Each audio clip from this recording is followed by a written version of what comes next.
Mes chers collègues, nous allons donc commencer la discussion générale. Monsieur François Asensi est le premier orateur inscrit pour le groupe GDR pour une durée de 10 minutes.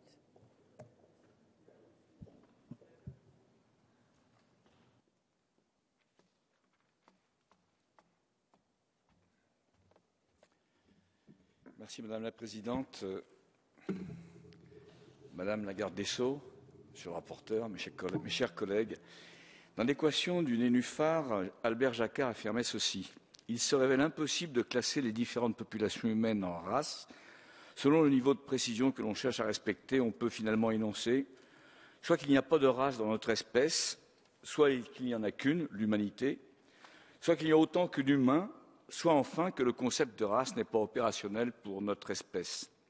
La conséquence la plus claire est que tout raisonnement faisant référence à des races humaines est dépourvu de base scientifique. À lui seul, le jugement scientifique de ce chercheur spécialiste de la génétique des populations et membre du Comité consultatif national d'éthique justifie la proposition de loi que les députés du Front de gauche portent aujourd'hui avec nos collègues ultramarins.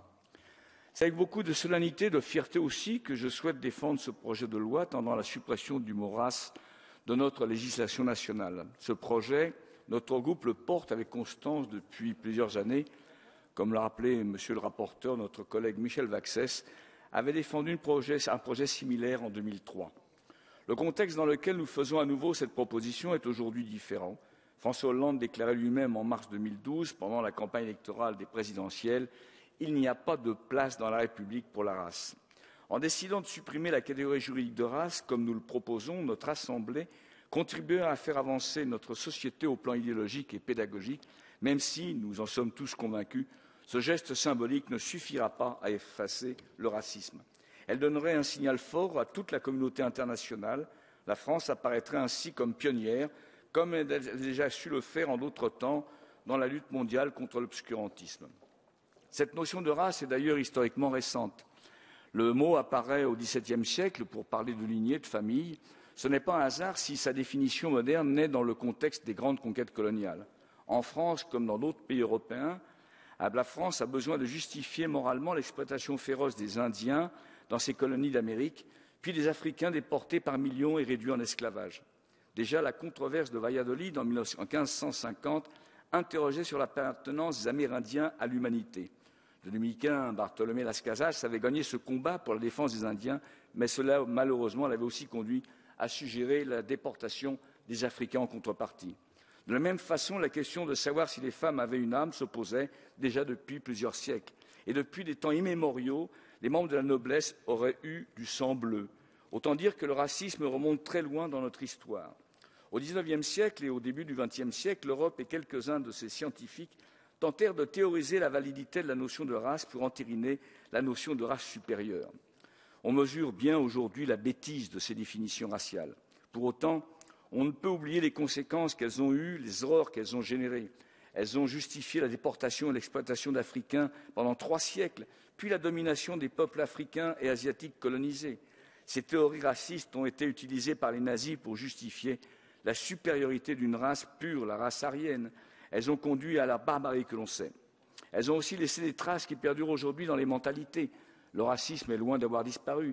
Il est encore une arme de division des femmes et des hommes entre eux. Et c'est bien là le nœud du problème.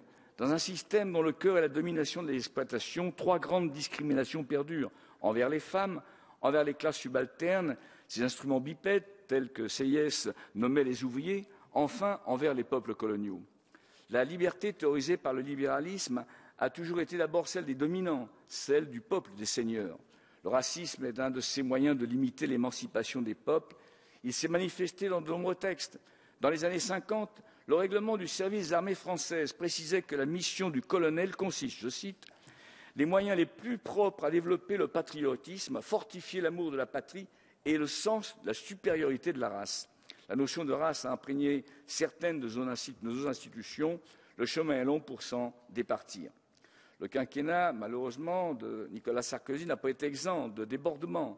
Les discours de Grenoble et de Dakar ont exprimé une volonté de rupture avec notre tradition universaliste, humaniste et républicaine. La déclaration sur l'inégalité des civilisations de Claude Guéant allait dans le même sens.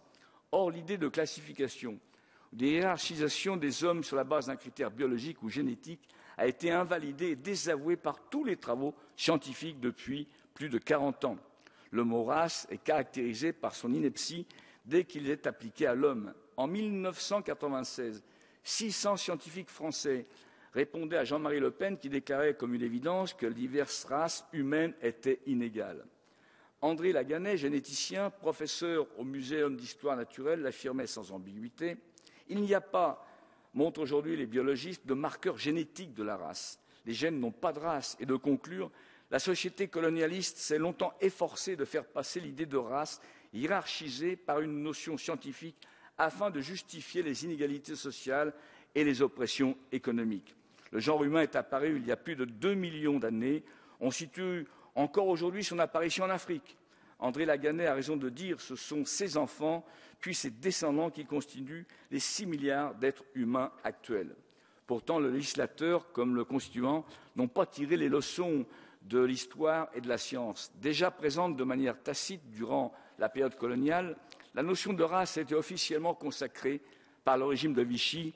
Loin d'être un hasard ou une coïncidence, la date d'entrée du mot dans notre corpus législatif date de 1939. Certes, les diverses références à la race ont aujourd'hui pour objet de prohiber les discriminations entre les êtres humains.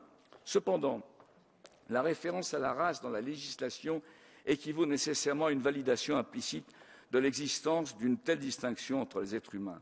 Cette réalité est d'autant plus forte lorsque la race apparaît comme l'un des éléments d'une énumération de termes comportant des notions aussi objectives que l'origine, l'ethnie, la nation ou la religion. Utiliser en droit le terme de race revient à admettre implicitement son existence, ou du moins en banaliser l'usage, y compris par les plus jeunes de nos concitoyens. La suppression de la notion de race ne nuira pas à l'efficacité de la lutte contre le racisme. Il ne s'agit pas de censurer la langue française et encore moins de créer un quelconque vide juridique qui risquerait d'affaiblir notre arsenal répressif contre les actes racistes. Les mots racistes et racisme ont vocation à demeurer dans notre droit. Enfin, la référence à la notion de race n'est pas un outil juridique incontournable. Notre excellent rapporteur attentif à cet argument, Alfred Marie-Jeanne, a proposé de substituer au mot race le mot raciste. J'en profite pour saluer le travail formidable de mon collègue. Il a réalisé de nombreuses auditions et a balayé l'ensemble des textes. Ce travail lui a permis de corriger les imperfections du texte initial pour nous proposer une nouvelle rédaction désormais irréprochable. Nous ne sommes pas naïfs. Nous sommes conscients que le racisme ne disparaîtra pas en corrigeant simplement notre vocabulaire juridique. Le combat contre le racisme, sous toutes ses formes, reste plus que jamais d'actualité et nous le poursuivons avec opiniâtreté et persévérance. La proposition de nouvelle rédaction de l'article 1er permet d'assurer une parfaite sécurité juridique et dans le même temps, elle donne une signification politique à la portée de cette substitution. Les races n'existent pas, contrairement au racisme qui, lui, subsistera malheureusement tant que nous n'aurons pas réagi et réussi à gagner la bataille contre l'obscurantisme. Nul doute que, quelles que soient nos sensibilités politiques, et ce sera ma conclusion, quels que soient nos parcours, nos sensibilités, nous pouvons faire nôtre les paroles d'une belle chanson de Claude Nougaro. Rassurez-vous, Madame la garde des Sceaux, je ne vais pas la chanter. Mais il disait « Armstrong, un jour, tôt ou tard, on n'est que des os. Est-ce que les tiens seront noirs? Ce serait rigolo. Au-delà de nos oripeaux, noirs et blancs, nous ressemblant comme deux gouttes d'eau. » Merci.